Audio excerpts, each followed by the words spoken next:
What we're talking about today, Double Nine, is a very big one, a very touchy one for people in relationships, particularly marriages, is divorce. We're talking about the D word. Oftentimes, a lot of people are very, very familiar with the C word. And you're probably thinking, what is the C word? I The C mean, word I mean, is yes. Sorry, I'm gonna say something there. It's just going in my mind. When I heard you say the D word, I'm like, okay, D word. And when I heard you say the C word, I'm like, C word. I'm like, no, we're not uncensored. This is not on the uncensored version. What is my co-host doing today? She's trying to break the internet or break the radio waves today. I said no. Okay, then I said okay, let me calm down. But now I'll let you talk. Okay, so we. I'm gonna dissect it. I'll break it down. I'll tell you what all these acronyms and all these letters, all what they All stand this C for. So word, just all this D word. Okay, she's gonna tell us what that is. flow with me, flow with me. So this week it's all about the D word, and like I said, many people know and fear the C word, which I feel is very common now in the shape of divorce. But the C word in this context is cancer, right? So, and when people hear cancer, they get diagnosis of cancer, what comes to mind is like, oh my God, this is it, I'm going to die, or what have you. So there's this sense of fear that comes with that word. And likewise, the D word, when it comes to divorce, there's some sort of stigma or sense of fear, as it's word, that comes with the D word, okay? And so many people stay in unhealthy relationships or marriages for many reasons because of this D word. They're scared to go down the route of the divorce, even though the emotions they feel, being in the relationship is eating them up like cancer. So really, I just want to put it out there, because when people start hearing divorce and, what are these people talking about today? Are they here to promote divorce or what have you? No, I think we should put a disclaimer out there. We're not here today exactly. About promoting divorce. Rather, is to shed some light, highlight when to help. We want to recondition people's minds, in terms of when they hear the word divorce. It's not, sometimes in certain circumstances, it's not necessarily a bad thing. Of course. Okay, so it's about reconditioning the minds of people and helping people identify where they're at in their relationship, and also knowing how to fix the problem. Because a lot of people are going down the tunnel without realizing, because it's become a norm in their homes, in their relationships, and there are major indicators that it's heading for an end. Yeah, isn't it? yeah, So, you're quite right. But they don't know that. Yeah, So, are you quite right? Today, yeah. We want to be able to help these people come to that realization, particularly as Africans, there's a lot of pressure or stigmatization when it comes to divorce. Yeah, and also look at the influence of the religion and culture. On on the effects of or remaining in a unhealthy relationship and marriage, as you rightly pointed out. When Absolutely. So I think, as my honourable fantastic relationship consultant pointed out, we're not here advocating or trying to say divorce is the way. It's just to change the perception and the mindset, and to look at when divorce could be the best option or the only option, for reasons we will discuss as we go into the show. Absolutely. So today as well, like you rightly said, Double Nine, we've got a fantastic panelist coming on today.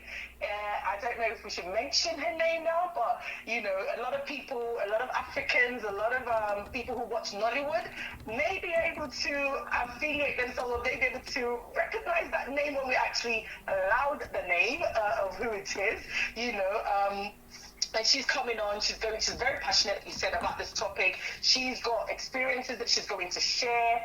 And, hopefully, honestly, I'm hoping that everyone in a marriage today, particularly, and, in an estranged relationship, will be able to take one or two things away from what we discussed here today and use it to better their relationship or to better their life as a whole. Do you see what I mean? Yes. So, I don't know, we're going to be bringing her on in the next 5 minutes or couple of minutes, about? yeah. Just to say again, take down this number, all messages or WhatsApp or text should be sent directly to the studio number, which is 074 956 36899. That's 074 956 36899. You can call live into the station or send a WhatsApp or send a text to us, which we'll read out live on the station. If you're calling from out of the UK, it's +44 74 956 36899. Okay, do stay with us. We shall be bringing back our relationship consultant and our special guest on the show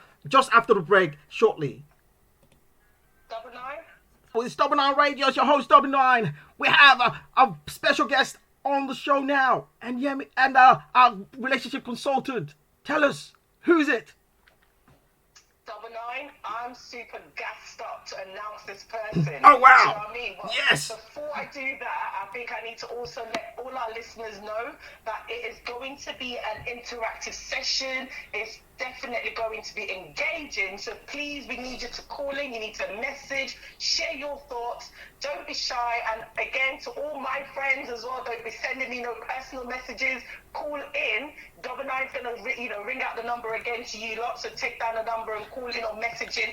And of course, if you want to be anonymous, just put in there anonymous, and he won't mention your name. Or you just put a bogus name if you must put a name there. So please do call in, do messaging. Let's hear your views, because today it is going to be a banger. So without further ado, I've got with us, I did say, many of you who are probably in your 30s, 40s, you should resonate with this name when I mention it. If you watch Nollywood, it is our veteran Nollywood actress, Victoria Inyama. Whoa!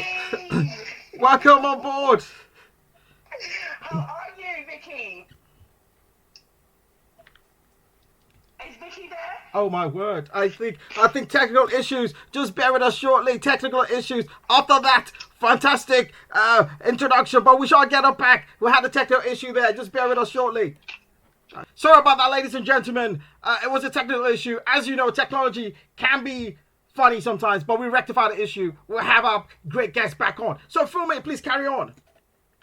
You know what? I'm going to do that again. I'm going to do the drum beat again just because I'm sure this guest missed it.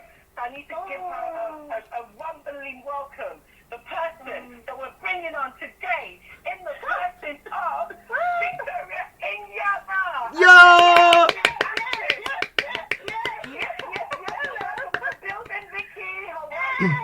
Which building? Stop that. Which building? I'm in my building, y'all. No. I'm welcome on air. You know what?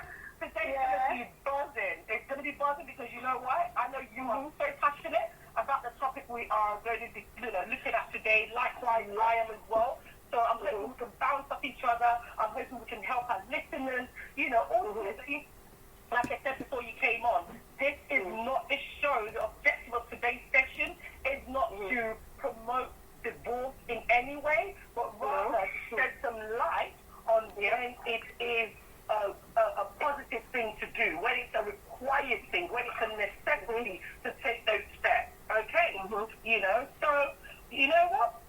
I'm just going to jump right in, right? Vicky, I'm going to jump right in. Okay. We are in a generation that actually our parents or generations before us, right? They come from the school of thought, if it's broken, you got to fix it. You fix it at all costs. And sometimes that cost is actually very costly in terms of their life, their health, or whatever it is, because culture, religion, all manner of things makes them just want to stay on that track, that they must fix it because of the stigmatization or what have you. However, in our generation, and I'm sure generations to come, I feel like these ones, their views are different. If it's broken, you chuck it. Just get rid of it. You know what I mean? And so I feel like we need to help both the old generation and this generation understand when, we do need to, when we need to draw the lines, pretty much, in terms of when we do need to chuck it. Because I believe that with marriage, it's a lifetime commitment. You've got to fight for it, you've got to push for it, you've got to do all your bit, exhaust all avenues to make sure it works. But then there is a fine line as well where you need to put yourself first. You need to put your mental health, your physical health, everything you've got to put first. And it's this notion, this mentality, oh, I'm doing it for my children. I'm doing it because of this. I'm doing it. Mate, we want to just trash a lot of myths today and, help our listeners. So, what's your view on divorce? Like you just said, if it's necessary, when it, okay, let's not say if, when it gets necessary, get it done, and for the interest of everyone. Because, for the interest of everyone, because I have seen divorced couples that are still friends, they remain friends afterwards, and because it wasn't a very toxic, manipulative, damaging, problematic divorce, I also know that 20% after a couple of years, be it 10 years, they still come back together and they remarry. Yes, it does happen. Yes, I would agree to that statement. And and they remarry. Yes, because they have both checked themselves and decided, you know what, maybe we didn't understand a lot of things. So now we've gone out there, we now understand a lot of things regarding tolerance, regarding sacrifice, amiable discussions, communication and stuff. The problem is really with our culture and our tradition, and not just the African culture and tradition, but a lot of this so-called, even in Asia, right? The Asian culture is almost like our own. It's either do or die. Yeah, both from China, India, and stuff. I was speaking to a colleague of mine I was the other day, and we were talking about China, where it is it's a legal thing to have a mistress. Yes. In the billionaire culture. Yep. The millionaires, it is official. This one, there's no, you cannot say you're obsessed with your husband because he has a mistress. No. It is official. Yes.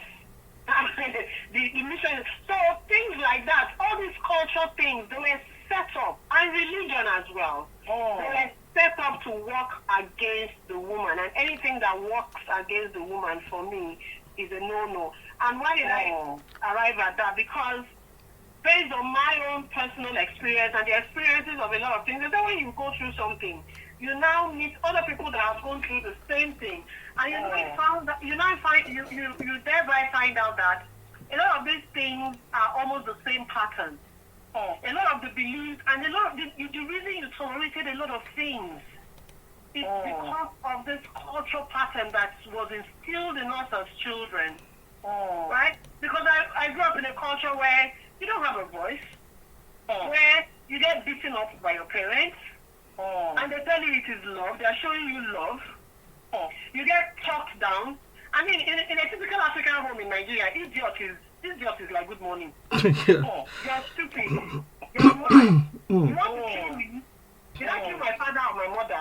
Yeah, things like that. Stuff like that. So you grow up with all these kinds of abuse. And then I now marry, right? And if my husband or my ex-husband then, if he calls me idiot, in my mind I'm laughing like this one idiot. We don't talk idiots since now. It's not a big deal. And then he graduates from normal idiots to stupid to you are mad. And all those things, to me, honestly, I didn't even think I was in an abusive marriage. I didn't think as that, because already the abuse was there from upbringing, from home. Then even when it became violent, in perspective. Yes. And I'm using myself as an example. So even when the violence got in, and I just saw it as, okay, my mom will beat me, and then she'll make me my favorite meal, and then maybe she'll buy me Coke, or allow me to have Coke, with my lunch. So she will not come out and say, I'm sorry, but for me, that's an apology. So you now extend that into marriage, where you get beaten up, and you get a gift. So, to me, it's like, okay, he's sorry. That's why he bought me this wristwatch. He's sorry. He bought me an earring. He bought me a car. Right? And you're coming from a background where, in Nigeria, it's like, oh, your husband is the crown of your head. That'd be something like that. So we're looking at the cultural aspect of it now. So, now, and they will tell you that a woman cannot lose her crown. Yes. So since the husband is the crown, you must do everything, including die, if you have to make sure that crown is on your head. And when the person dies, they'll put the crown on the head and bury her. So that's where this problem is. So in that way, divorce is not even an option. You're not even thinking about it, because even your own parents, someone like me, my mom, I can say as of today, we're not even talking, because we had a big argument a few weeks ago over this whole. She said I'm very unforgiving. And that the guy has begged now. What else do you want him to do? Was your father better? Hey, what's my business with what my father did? So because my father was not, I should now die in the same. You should settle. You should settle for the same thing as well. Yes. That is crazy. That is crazy. And what you're saying, honestly, I'm beginning to see like a different perspective to things, where from what you're saying now, our minds have been conditioned to accept certain things, unacceptable things. That's our crown. It's crazy. Yes. But I like the idea that you also pitched earlier in terms of like couples who separate or divorce and then maybe they come back. I mean, it's not always the case. I think the statistics you gave was that maybe 20% of them, sometimes after a while, they come back together. And that's a bit of a twist for me, because I know from research shows that marriages that end in divorce typically begin a process of unraveling, estrangement, or even emotional separation years before it actually happens, and it doesn't end very well. Yeah, I mean, it escalates into bitterness, into anger, into all manner of things. So how then can you? Maybe this is again where maybe your mom is probably coming from as well, that you have to let go. So how is it possible? What you just said now, that some people get together decades or a decade later, and they find the pieces and build it up again. But with the perspective of your mom now, do you see an element of fact or truth in what she's saying, that maybe there's still some resentment, maybe there's still some unforgiveness or bitterness to that? Yeah, there's of course, there's so much resentment and anger, because like you said, I was conditioned to accept a lot of things. But then I get to this stage where I'm feeling, okay, I have accepted. Can we now just end in peace? Like, it's a bit like when you do everything for the sake of peace, and all you get is somebody threatening you. Like, okay, it's like someone charging towards you, and you're moving back, and the person keeps charging and charging and charging. Now you have something to deal with the person, but you're just not using it because of those values and morals and trying to be fair.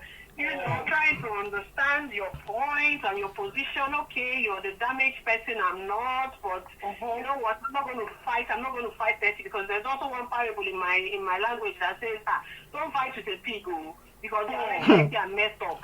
Yeah. Right? Yeah. So just do all you can to run away. But in this case, you're doing all you can to run away, so that for the sake of peace, and it's not happening. Yeah. And then you get to a stage where you now start getting angry that I should have done this when I had the chance. You understand? But all the same, that your church mind or my church mind will not allow me to do the things, that I need to do. And that's why I hate my upbringing. I grew up with my grandmother, and my grandmother is such a peaceful. She prepared me for her world. She didn't prepare me for my world. So now I'm a deep one, actually. Yes. And the concern now is because we've been conditioned, our minds have been conditioned based on who trained us. Yes. How are we training? What's the next generation like? Are we also preparing them for the previous generations or their own generation? Yes. Can I just interrupt quickly? We have a caller on the line who's called in. Good afternoon, good evening. It's Dominar Radio. What's your name and where are you calling from? Hi, good evening. My name is Sarah. Okay, Sarah. Where are you calling from? Yes. I'm calling from London. Okay, hello, Sarah. Thank you for calling in. You can speak directly if we can hear you. Oh, hi, Fumi. Hi, Victoria. Hello. I joined in late, but from the conversation so far, I know a couple, and they've been together for like 13 years, and over the period of those years, like the husband, though they've had issues like every other couple, but the husband tends to, like if he does something wrong, finds out, instead of him apologizing, he tends to make her feel like she caused it. And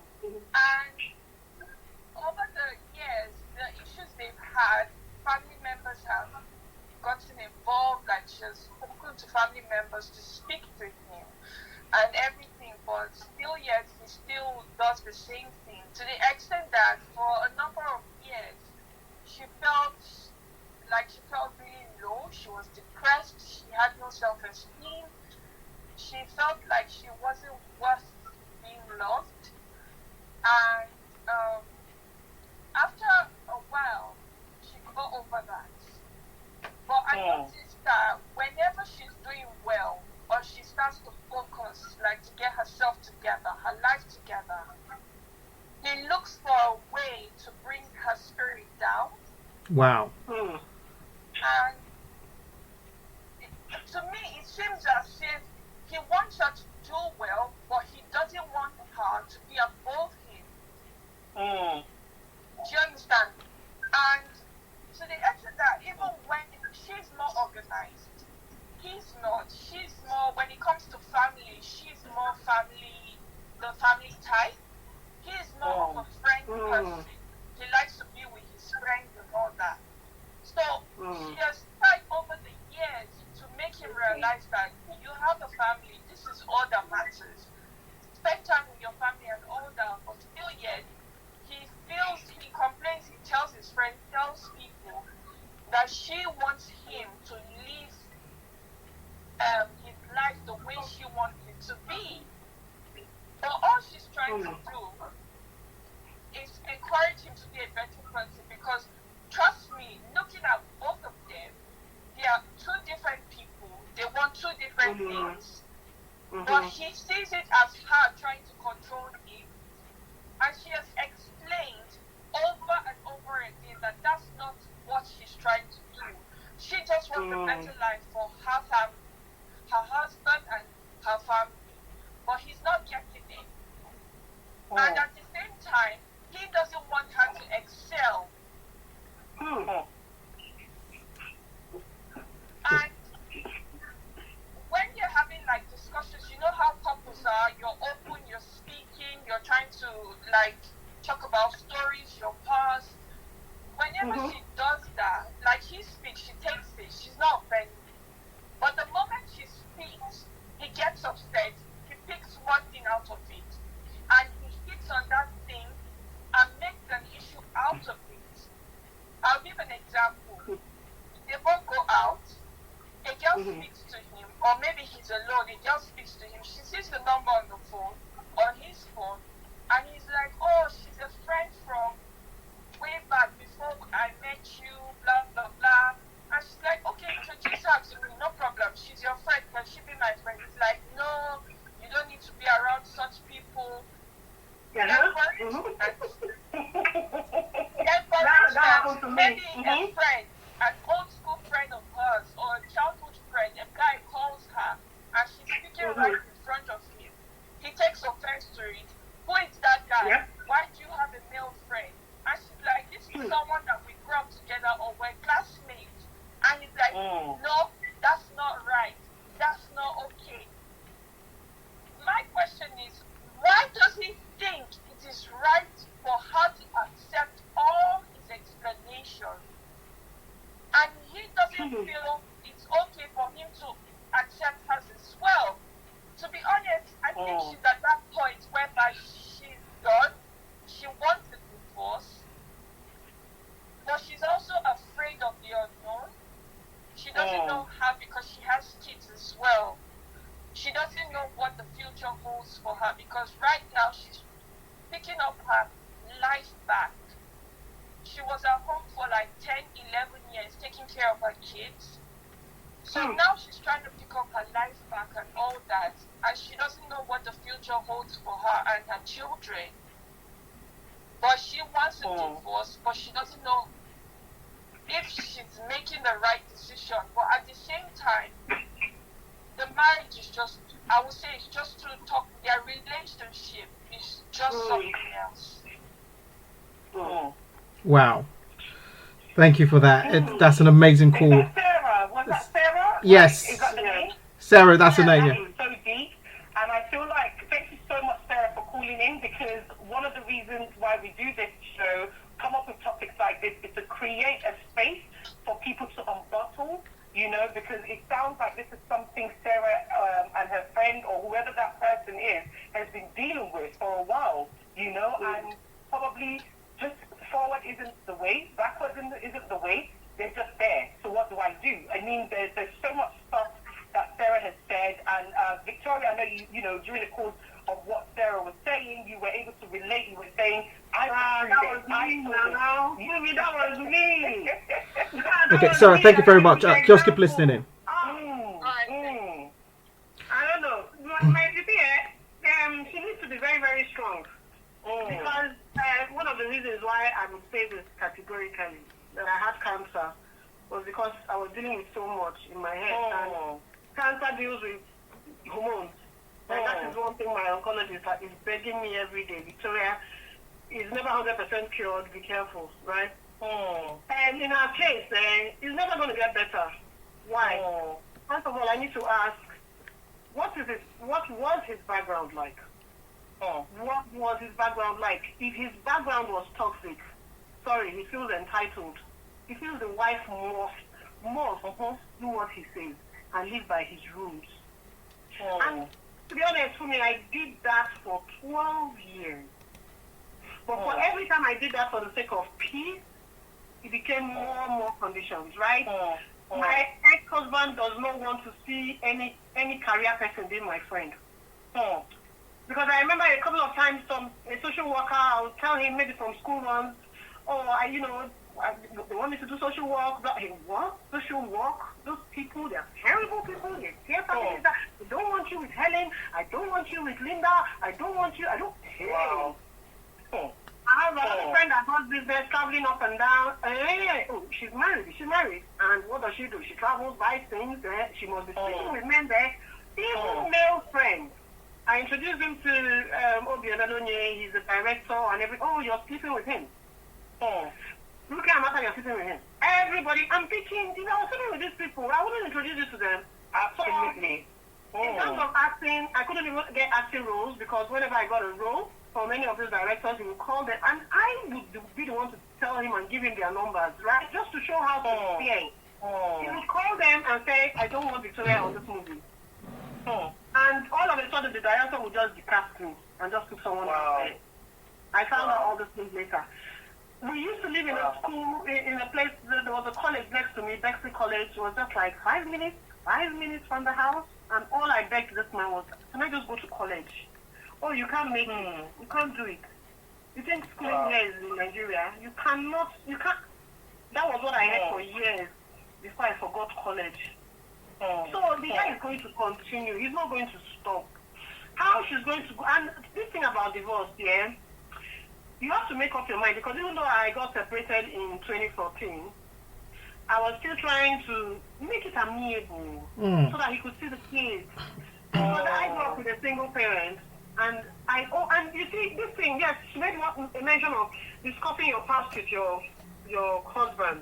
I think that's a lot, and to be honest, I don't support that.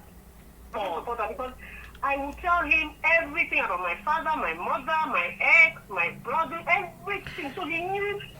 But can I come into that quickly? Yes. I do understand, from the point Victoria raised about divorce and sharing information about yourself to your husband. But let's be guided on how we put that across. If it's a relationship where there's no emotional abuse, as Sarah just described, there's no reason why both of you cannot share information about yourself. I agree with you, Dr. Dye. Yes, but don't forget, Yomi, that your whatever it is that you're putting out to him or her could also now trigger emotional abuse. It's possible. It's possible. Yes, and I say he or her, because if it's on the other side that the guy tells his wife, I dated Victoria Nyama 100 years ago, and then one day she sees a text from Victoria like, hello big head, how are you? But why? Why is you? But so we have me in particular, it has happened to a lot of people. Because I did a freedom course and everything. It happened to a lot of people. So be very, very careful. And what's the point if you're going to tell somebody something and not tell the person the whole truth? Or I'm going to say, okay, I know one Shego. He was my friend and ended there. No. If you're not going to talk about Shego, they don't talk about Shego at all. And if you're going to talk about him, be honest. Yeah, I mean, I do. I think to be honest, we also have to look at the partners that we're dealing with. Yes. Because if you've tested The character. information to this partner before and they have betrayed you, whether by being judgmental or throwing it back in your face, I think at that point, wisdom is profitable, at that point in terms of how you manage things, because clearly the person isn't matured enough. And there's a lot of things that I've got down in terms of like signs of couples whose marriages are nearly over before it legally ends. If it's a marriage, some people, divorce is a process. It takes 2 years, it takes 5 years. It depends on the different couples or whatever the circumstances surrounding their divorce and things like that. So it's not something that you just get over and done with. However, that the disengagement, the emotional detachment, all of that, the divorce, in fact, has already started long before. And some of the things that some of the signs that you know as indicators whether or not this marriage is almost at an end. To be honest, I feel like Sarah was jumping into all the notes that I had here. Things like you start to feel self-doubt. When your partner doesn't prioritize you or devalues you, makes self-worth creeping in.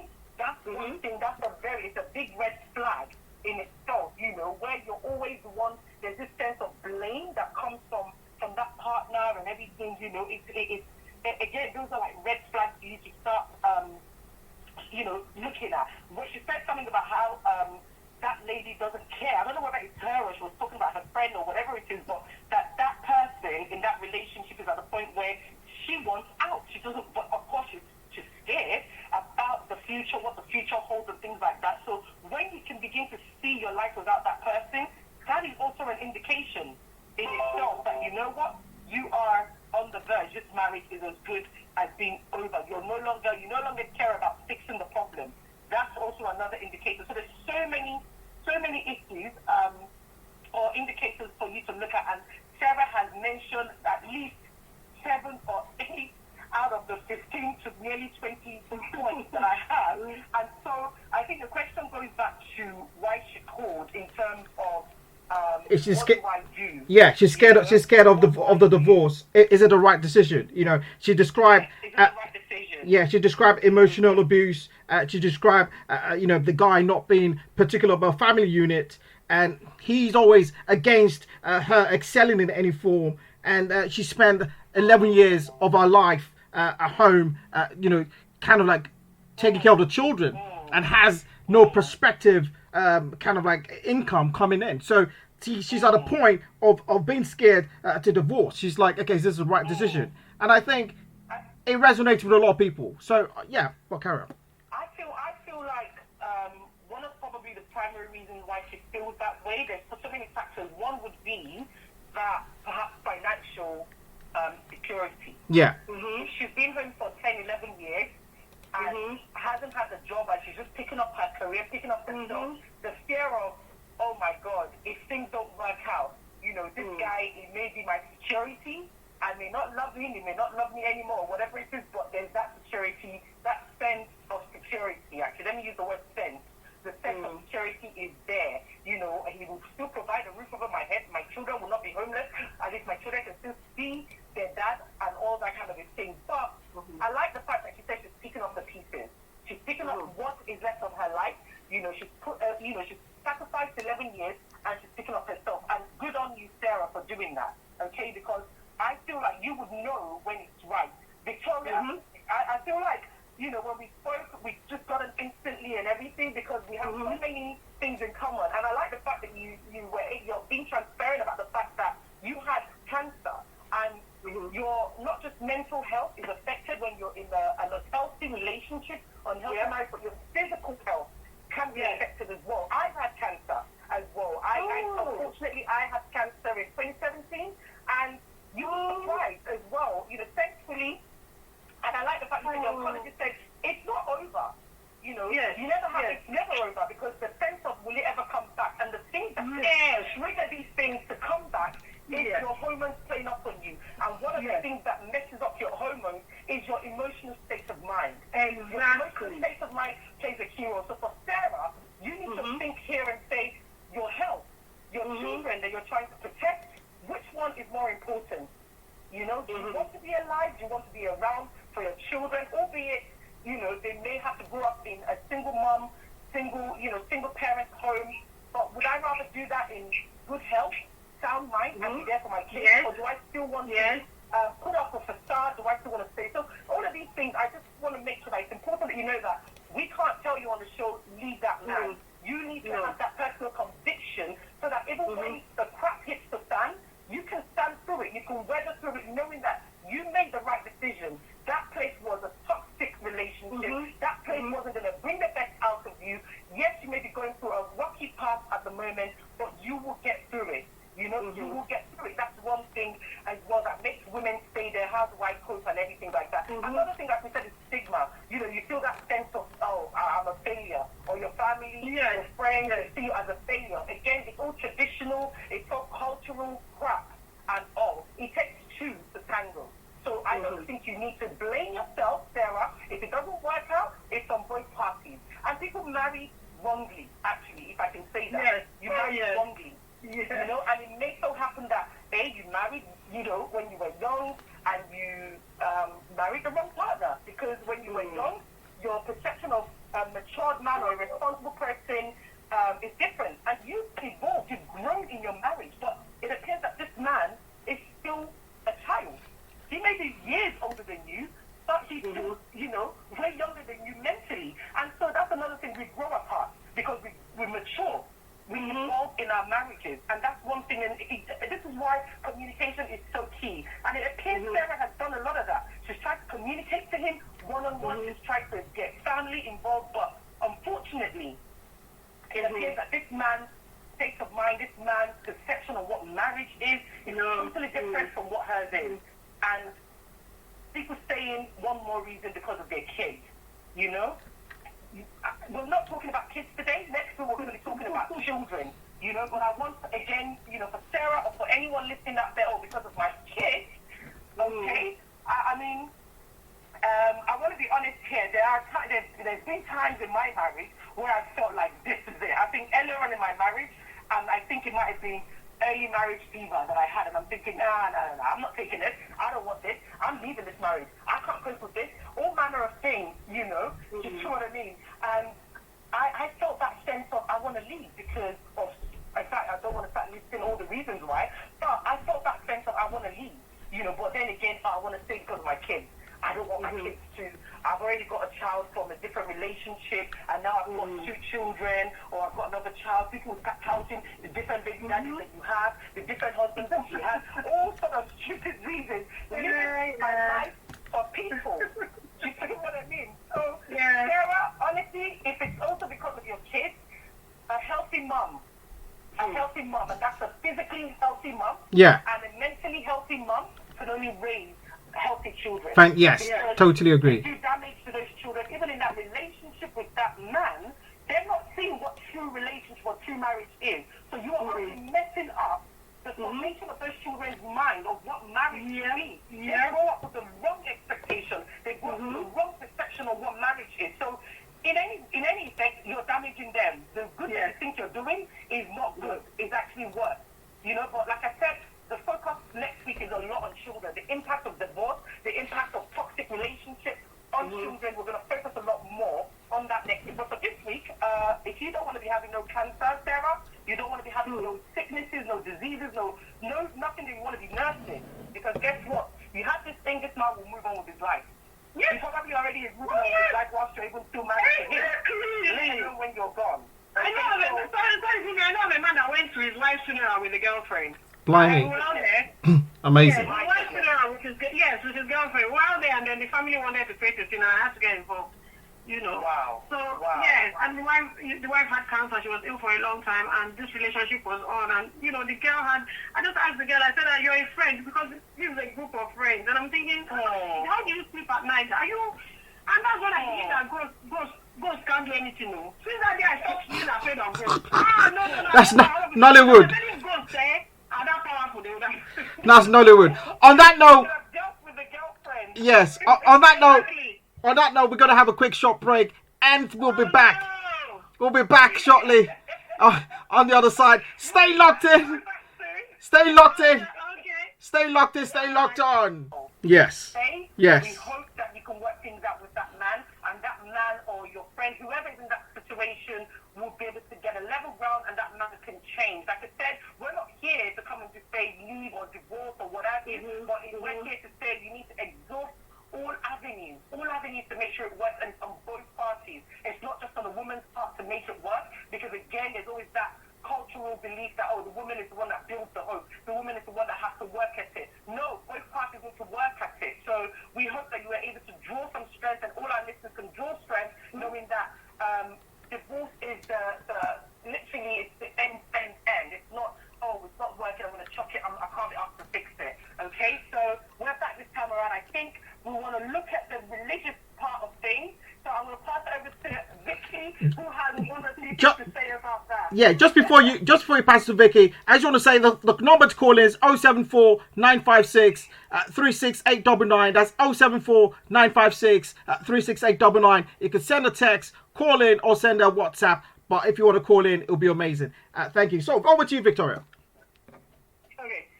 So while you were talking, I was looking for like the virtuous woman in Proverbs.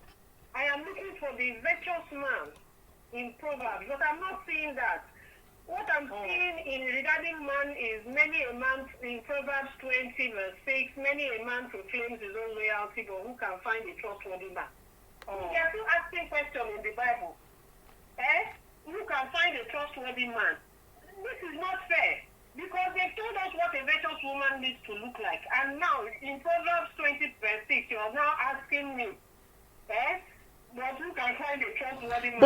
But in that there's no trustworthy man in the Bible? No, there is, because 1 Peter 3:1 says, wives, in the same way, submit yourselves to your own husband, so that if any of them do not believe the word. So in that word, we're saying that the husband that believes the word has to be submitted to. So that's the definition of the virtuous man, because the man that believes in the word will act according to the word and act in the right manner. That's my take on that. I mean, I don't know if we caught this before the break, but you're right, Vicky, in terms of it can somewhat come across as though the cultural beliefs, the scriptural or biblical beliefs sometimes is a bit biased.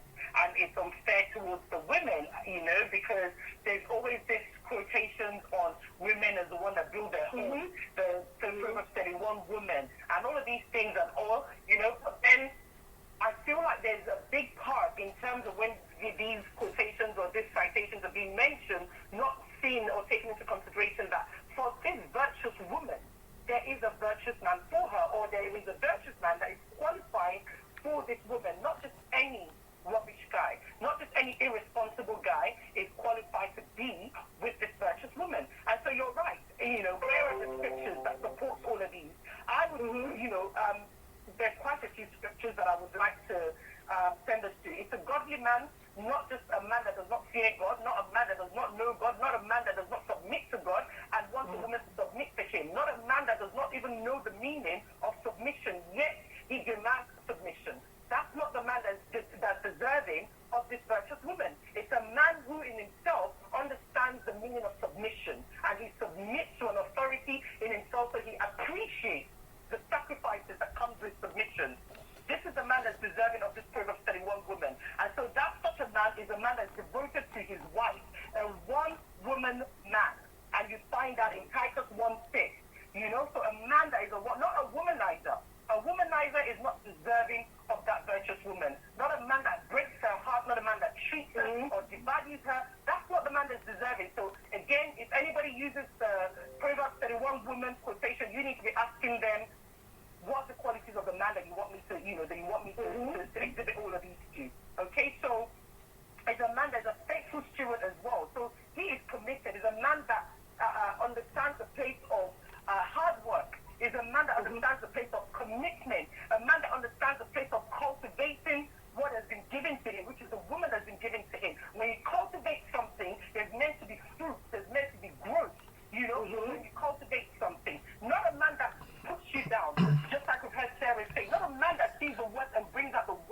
Yes, that's Not the man unacceptable. deserving Yes. of that 31 woman. Okay, so he must be humble, not arrogant. So he understands that, you know what, we're in a partnership, not not a rulership kind of relationship where I will subdue you, not that we're partners. That's not the man that's deserving of a Proverbs 31 woman. So when we begin to itemize, and again, Titus 1:7. So if you want to see all of these qualities of who this godly man is that is deserving of a godly Proverbs 31 woman, you need to tell them, can I tick off those checklists of the man?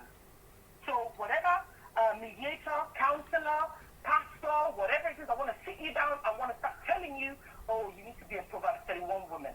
I will tell you, I somewhat counsel people spiritually in my spiritual capacity. I do that with friends. I do that with families and everything. And in times past, I have fallen in error of that, where I cite the Proverbs 31 woman. But it wasn't until recently, or maybe a year or so ago, that I had got the rema. I got the revelation that, hang on a minute, this Proverbs 31 woman is deserving of a particular type of man. And so, let me ask, does that man qualify for this woman? Is it deserving of this woman? So again, just to go back to your question, Victoria, if we're looking for who is deserving or qualified for this Proverbs 31 woman, we'll find it in Titus. He must be gentle, not a woman beater, not a leader, whether emotionally, physically. He's not quick-tempered. Okay, he's one that talks, that communicates, is one that is expressive. No, you see, what you're saying is from you as whom? No, in Titus chapter 1. Okay. So you may want to go to Titus in the scripture and refer to that. So I'm not calling all of these things off the top of my head. It's in Titus, it's in 1 Timothy. We'll find all of this. Who this man, the man that is deserving of of a Proverbs 31 woman. Key word deserving. The man that's deserving. The man that's virtuous. The man that's not an emotional abuser. The man that's not a physical abuser. The man that allows the woman to grow. Is that what that scripture is describing there? So when individuals, a man who has integrity, yes, hospitable, he's a lover of God, he loves good things. He's not violent, he has self-control. He's upright, he's holy, he's able to teach. When you're under a man that cannot teach you, that you cannot learn from, because he himself is not teachable, that's not a man that a Proverbs 31 woman should be committed to. That's not a man that's deserving of a Proverbs 31 woman. He must be matured, both mentally and spiritually. I remember one thing then, when I was boyfriend and girlfriend with my husband and everything, and I had to say to him on our first date or second date, I think it was, and we were talking, I said to him, well, you're going to be a pastor, and he laughed it off, firstly because he's Muslim, or he comes from a Muslim background, and secondly, he was just thinking, this girl is a clown, she's just talking from her head. And he said, why did I say that? I said, look, I know who I am. That's another thing. A lot of women don't even know who they are. I said, I know who I am, and I know the sort of authority I must submit under. It must be a man that is either spiritually at par or above me. Otherwise, we're going to have a problem.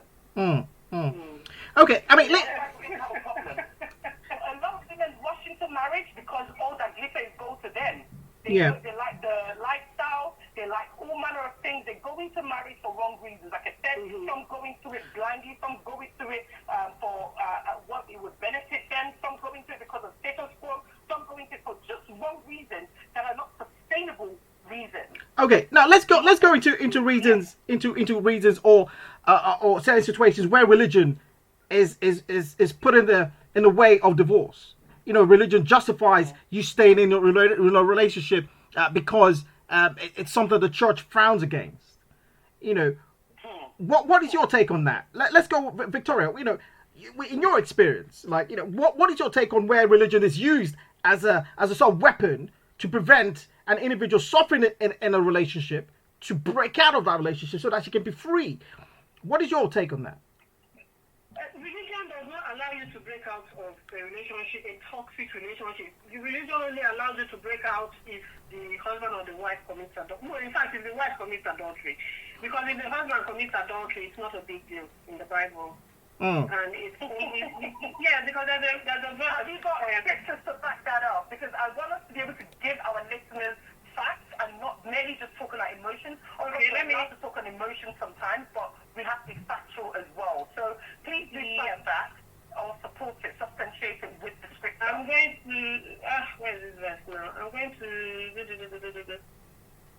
I'm going to stop. I just saw it now, and I wanted to cut you short a while ago. Let me go back to it.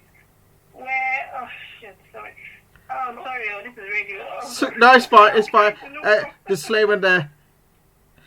I mean, anyway, yes, I'm going to substantiate what I've just said. Well, what I know is that in the Bible, there is no God hates divorce. We hear that all the time, and the only basis for divorce is adultery. We hear that all the time. So without adultery, you cannot. The adultery is not even really. When the woman commits adultery, send her away, send her packing. Yes. Well, if the man commits adultery and decides to marry a second wife, then I mean, if you look at Luke 16:18 says, anyone who divorces his wife and marries another woman commits adultery, and the man who marries a divorced woman commits adultery.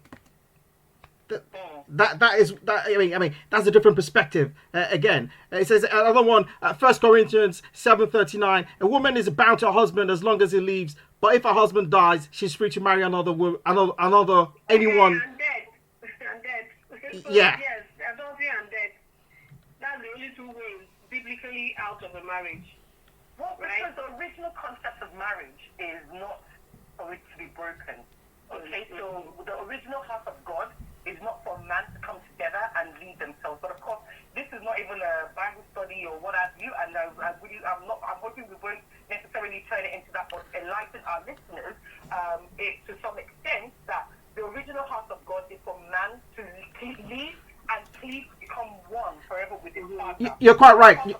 You're quite right for me. Pardon? You're quite right, and I agree with that. But that's the ideal situation, isn't it?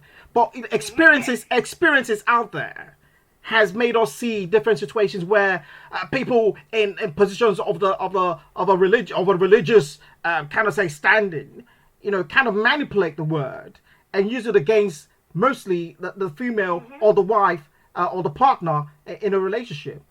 So my question is, experiences you've gone through, Victoria, in your kind of experience in your past relationship. How did that affect you? How did that, kind of like hinder you from actually taking that bold step of setting yourself free? Okay, well, first of all, I couldn't even take the bold step happened when I feel through my prayers, because after a while I started praying to God to end this marriage, or I kill somebody or I die. And it just happened that he extended his violence to the kids. The kids reported, social services got involved, police got involved, and the first thing they did was to take me and the kids out of home. So that's one of the reasons why I still believe God. And I still believe that prayers do get answered. Because if not, I wouldn't have left that home, because I wasn't working, I was a housewife, no source of income, no plans. I didn't grow up in the UK, I grew up in Nigeria. I only came here for marriage, no friends, limited, very, very limited family. So there was really no hope. And when I even went to the church to seek for help, the kind of pastors that I met were the pastors that need the services of a lawyer more than, wanting to be a good shepherd. At that point, yeah. At the end of the day, I introduced them to a lawyer that was doing a lot of free deals for them. Yeah, so based on that, they couldn't really do much for me than tell me to go and pray and keep believing God that He will change. And then he got to a stage where one of the pastors was like, Victoria, I cannot beat him. He's not a child. But he's my daughter. I can tell you what to do. I can't tell a grown man what to do, but I can tell you a grown woman what to do. So because of the Holy Spirit. Was there at any point where even this man of God encouraged separation? Because that's another avenue. No, he said it's not his duty to encourage separation. It's not his duty. It's something I have to deal with the Holy Spirit. I'm not joking, Kumi. I'm not joking. He said if I have any... Did they even encourage you guys to go for counseling? We did counseling 3 times, and out of those 3 times, he would come once and, claim he's busy, he's in court and blah, blah, blah. And I have to go for all the counseling. So now I'm learning, I'm doing my part. I'm giving my life to Christ like 100 times in 1 month. Just for God to intervene on my behalf. But he wasn't. And then I remember one time one of the few times I caught him committing adultery, and the pastor came and prayed, and he gave his life to Christ in my house, and the pastor said, okay, well, now all things have passed away. Wow. And new things, so from now, he didn't commit adultery again, because he's a new person, he's a new creation. Yes. And then did you go back to commit it again? Yes, with the same person, they even went to Nigeria together first. In fact, it was the girl's guardian that was now crying and begging me, right? That he did everything. In fact, because of me, he sent the girl out of the house. Wow. Her guardian, the girl's guardian, yeah. So he told me that, that I found out that after everything, I sent her out of my house, I'm so sorry and everything. So he continued, and I told the pastor, I said, he continued, and he said, your man is fallible. You remember Solomon. Your husband hasn't fallen with you. So you should be forgiving him, and if you get angry with him, God will get angry with you. Because you're not supposed to get angry with the crown of your head. And so if you're angry with your head, then you will not function properly. Wow. Yeah, I got to a stage where, because my last baby, my little baby is on the spectrum. Autistic, thank God he's not very bad, but he's on the spectrum. And I remember telling the pastor that, to come and pray, blah, blah. And the pastor told me, well, it's your rebellious nature that has caused Wow. Yes, because you're supposed to just put everything in the hands of God. You're not even supposed to respond to your husband. All this one that you're saying, you will not sleep with him without HIV test and stuff. You're not supposed to do that. So now, God has kept you busy. Wow. That you take your eyes off your husband and focus. You see what God has. And I'm like, really? And I started praying to God, though. I actually believed what the pastor said. And I really started praying to God. And only, if not for education, I wouldn't have, yes, when I was pregnant, I was stressed, my remote. And sometimes I feel guilty that I must have caused something like that, because I was stressed, I was unhappy, how it is when you're fed up in a marriage and then you find out you're pregnant, like, oh my God, how? And all those things. But every day we thank God, it's getting better and better. I mean, see, my son didn't stop till he was 4. And he fell down. But now he's getting better. So these are all the things that when people say for the sake of the children, or let me enjoy, you are doing something else in your life.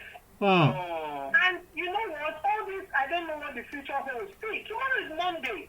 That's what tomorrow is. And there's no guarantee. And to sleep not wake up. End of. There's nothing like, we don't know what the future holds. Go for it. If you're not ready to go for it, God will not help. And to tell God to take control. In that marriage, I said, God, I have reached. I mean, it got to a stage, even the pastor knelt down for me. A 60-something-year-old man knelt down to beg me. Right? Because I said, I told the pastor, I said I'll go and have an accident, so that I'll be admitted in hospital for months.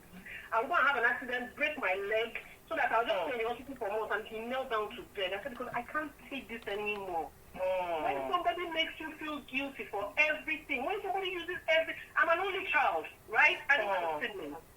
So I have told this man that you're my brother, you're my husband, you're my youth partner, you're my everything, right? And all he does is use all those things to oppress and to turn me into a cycle. Because at some point I was clinically depressed. So it's not, and you keep praying. You see my point? My pastor made me memorize Proverbs, the virtuous woman Proverbs. That's right. When you memorize Psalm 23 and Our Father, made me know. So anytime my ex started behaving badly, I started saying it into my head. Oh, the virtuous wife makes up at clinical. Oh, she does this, she does this, she does that. So I use those things to block everything. You can imagine a man will beat you, and then the next minute I'm asking him, what can I make for you? Wow. Or he wants to sleep with you as well. And that one, if you want to sleep with me, all I do is count 1 to 40. I know that by the time I get to 40, it's done. Because, oh my God. The Bible is not funny. This is a very serious thing. No, because I know there's a verse in the Bible that the pastor showed me where he said, you cannot deny your husband. Yes. So even when I'm praying or anything. You emotionally connect with somebody or have intimacy with somebody that you are not emotionally connected to anymore. Yet you still have to find that balance, because the word of God says your body is his body, and you cannot deny him of that, you know. So it's a very difficult place to be, and it's a very challenging task as well, definitely. And I think you have done well. It's commendable that you've been able to take the right steps, albeit your health was compromised somehow along the way, mentally and physically. It's seriously compromised, though, because in her fear of not knowing what the future holds, the thing is, the family is now on the person on me that I can't trust. I can't even, you know, even when someone, oh, Victoria, you're beautiful, you take it as an offense.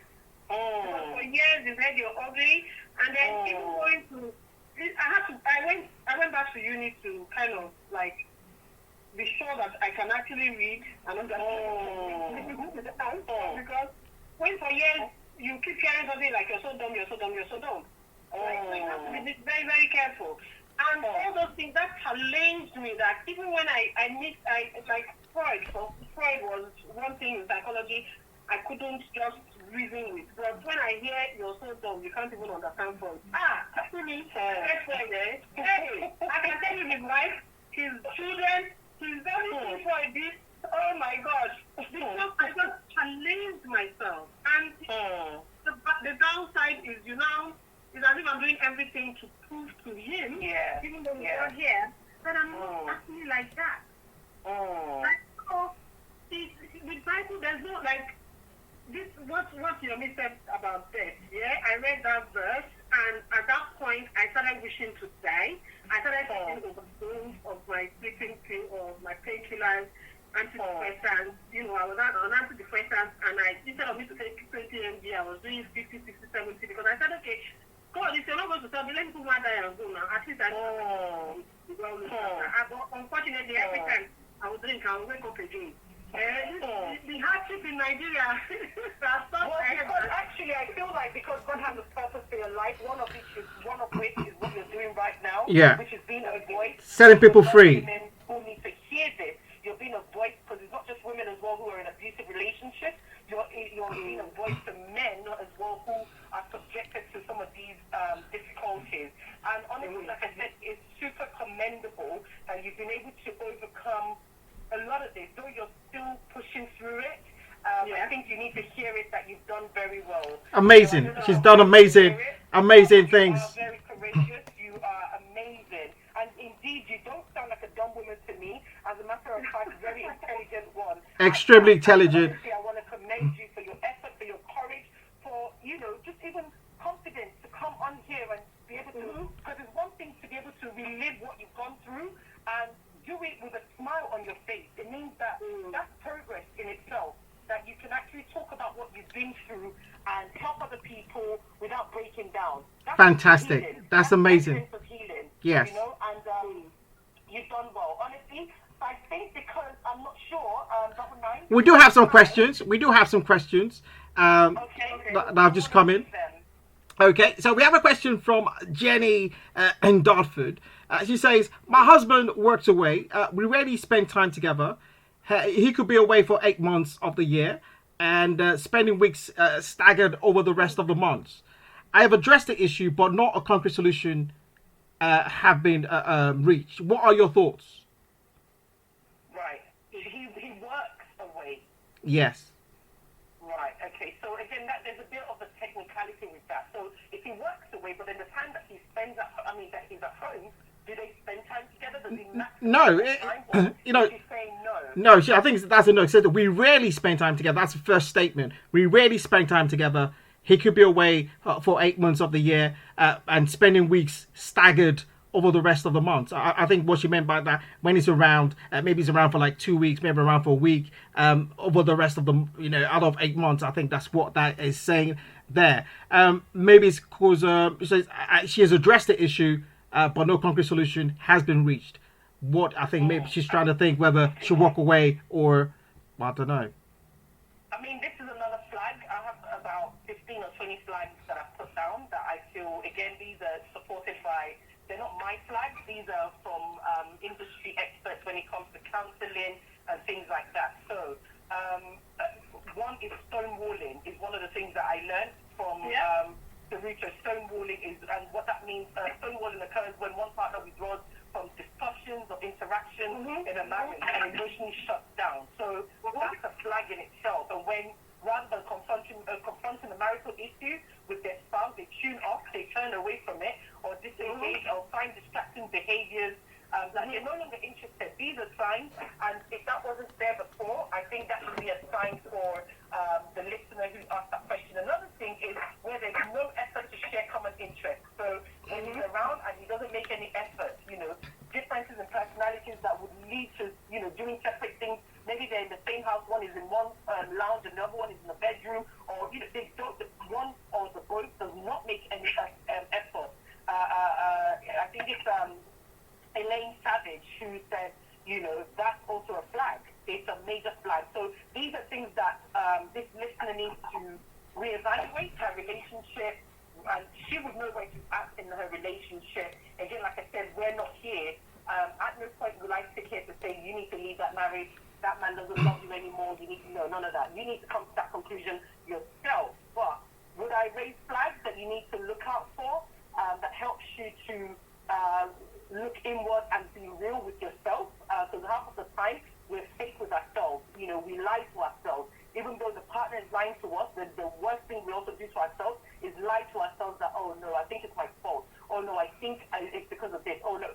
Just face the reality and deal with the reality. So again, these are signs that that person isn't in the marriage anymore, and we perhaps you need to look at actively look at what you can do to both be in a marriage or decide together what's best for you guys as a couple. Okay. I don't know if Victoria wants to add on to that. Sumi, you giving up the Western one. You know me, I'm not Western. Okay. Please. There's nothing, I know in counseling, yes, because I'm in counseling training and they tell you do not tell the person what to do. But please, it's obvious that the marriage is over. And the man is just there, maybe for the sake of the kids, or it's just convenient for him. Like, instead of moving out and, having another, paying for another rent or mortgage somewhere, he's just there. But where is he in those 8 months? 8 months is not 8 days, it's not 8 weeks. Right? So it is very, very real and true that he has another family somewhere. That he comes and goes.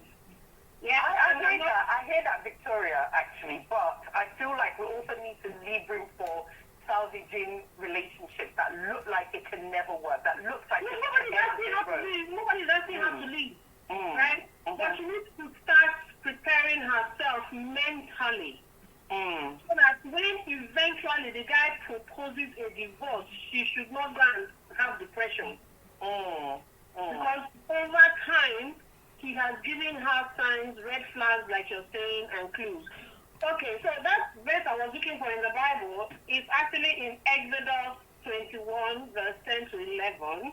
And it says, if he takes to himself another woman, he may not reduce her food, her clothing, or her conjugal rights. Conjugal rights is a shaggy rights, I mean.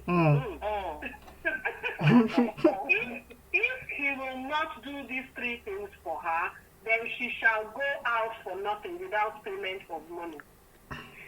So basically, if a woman wants to leave, the only reasons, again, are that if the man takes another wife and is not sleeping with her and is not feeding her, looking after her and stuff.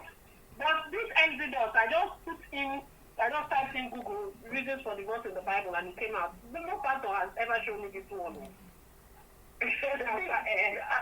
Another revelation that I caught a few years back, and you mentioned that passively earlier on, is, I don't think the Bible is biased in that context, but it's important for us as women to also know that we don't go marrying a man, the man marries us in a spiritual context.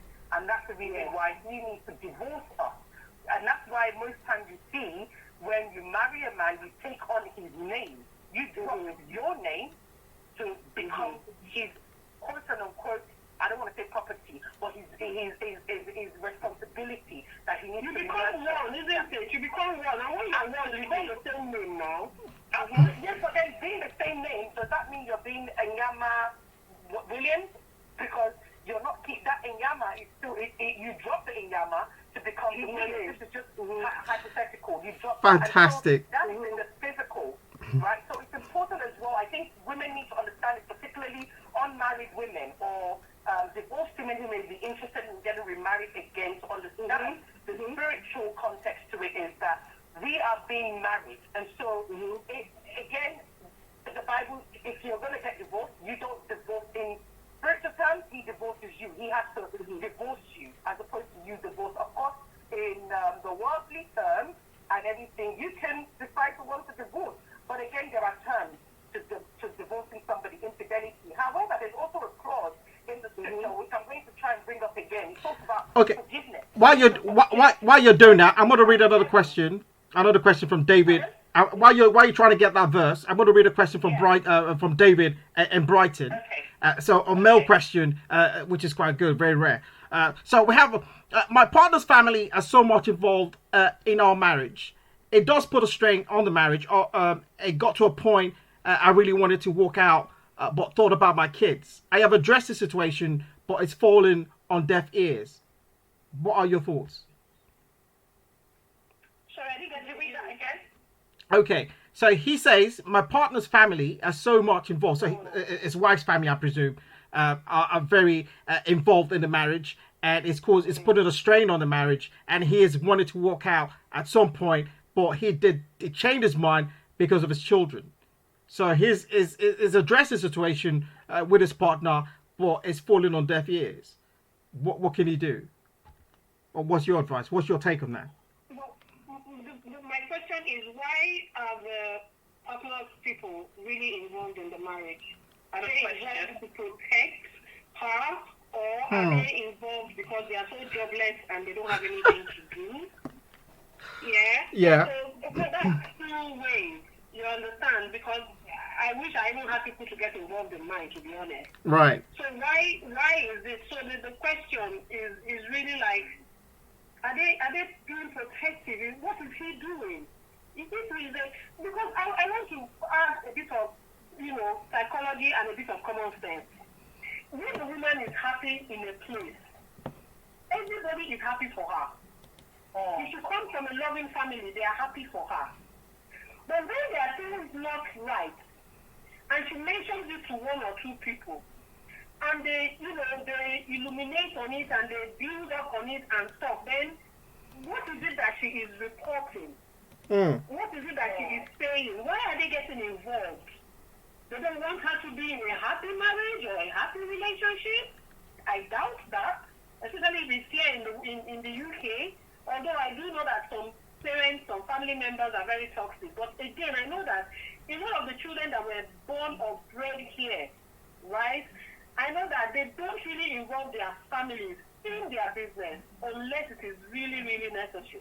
Because the kids here grow up to be very, very independent. In fact, they will tell you, Mom, Dad, you're on your own, this is my family, right? Very rarely would you see a girl that would want to be, reporting. If it was in Nigeria, then yes, it's a normal thing.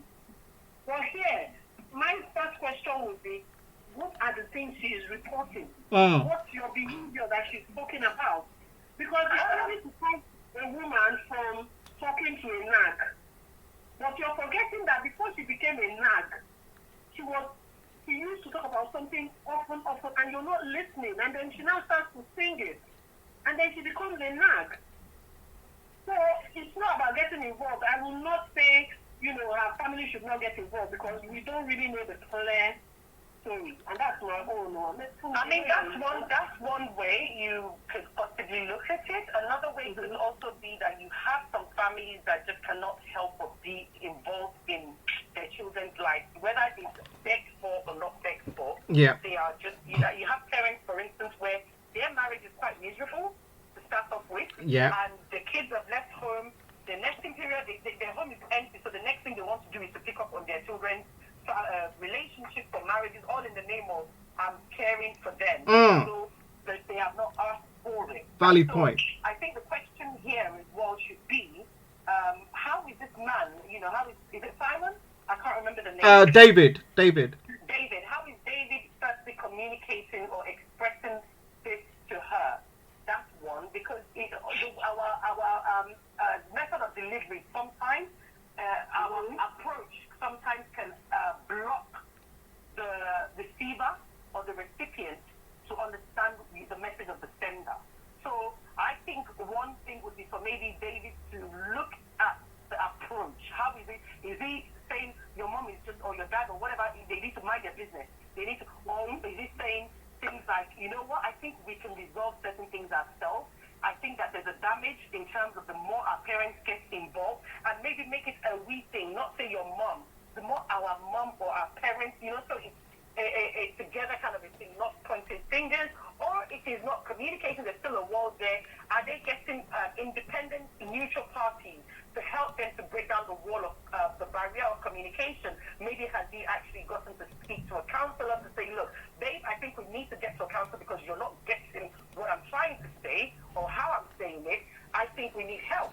So as much as there's that angle that Victoria has looked at it from, I also think that perhaps it could also be, not necessarily that something wrong with the man that she's going to go and nag about, because you just have some unsolicited parents or relatives that want to get involved in your business, and because you've allowed it as well, you've permitted it, that's just what it is. So you need to find a means of better communication where your partner doesn't feel as though that you're targeting or attacking her family member or his family member, as it were, and find a neutral way to communicate. So I think it may be also a function of communication. But you're right as well to an extent. We don't really know the backdrop. Of course. History to this relationship. Yeah. It's quite difficult to say this is what it is. Quite right. That's my candid opinion. Fantastic. Of how I would think we should Fantastic. I mean, look at the time. The time is quite close. It's getting to the end of the program. It's been amazing. It's like we need more time.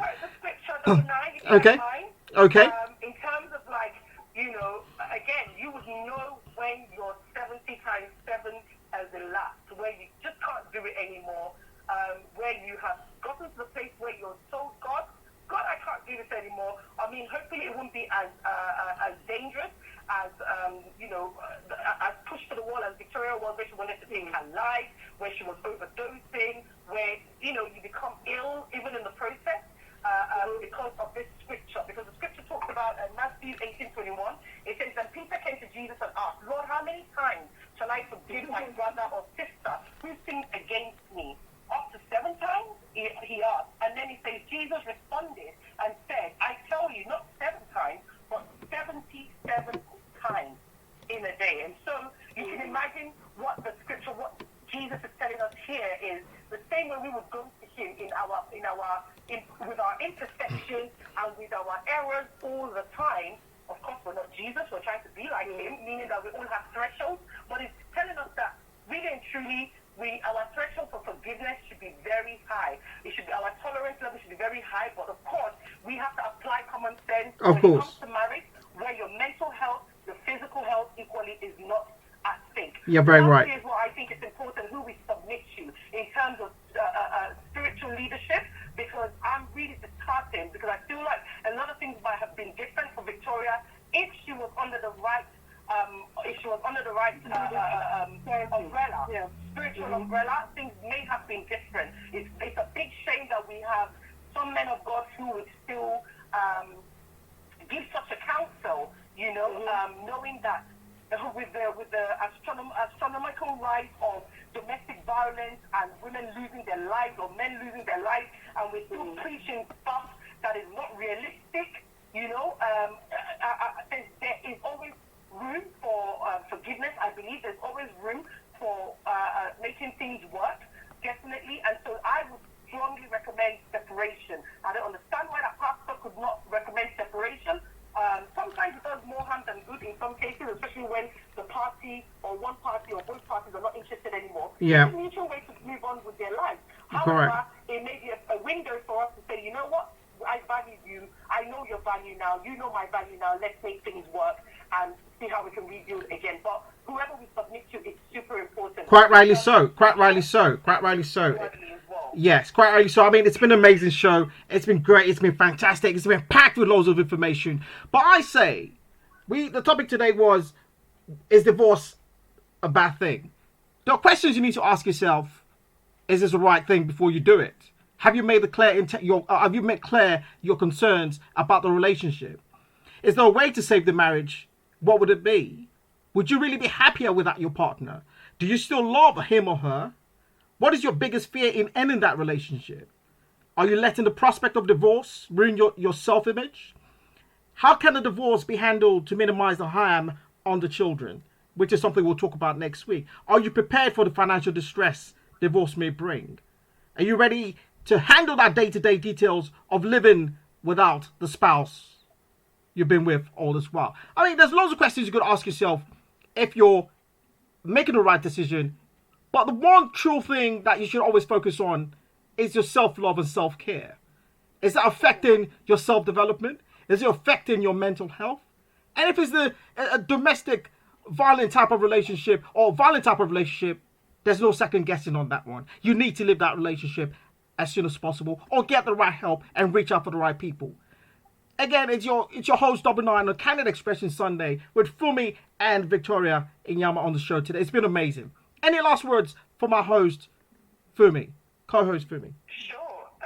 It's been amazing. I want to say a massive thank you to Victoria. You made it fun, you made it engaging. Even to our listeners as well, we want to say thank you for continually diving in, and engaging with us as well. But primarily, it's not a function. Love is not enough. It's not about you love that person enough. Sometimes you need to love them enough to let go. So, do you love yourself enough? Fantastic. Do you love your life enough?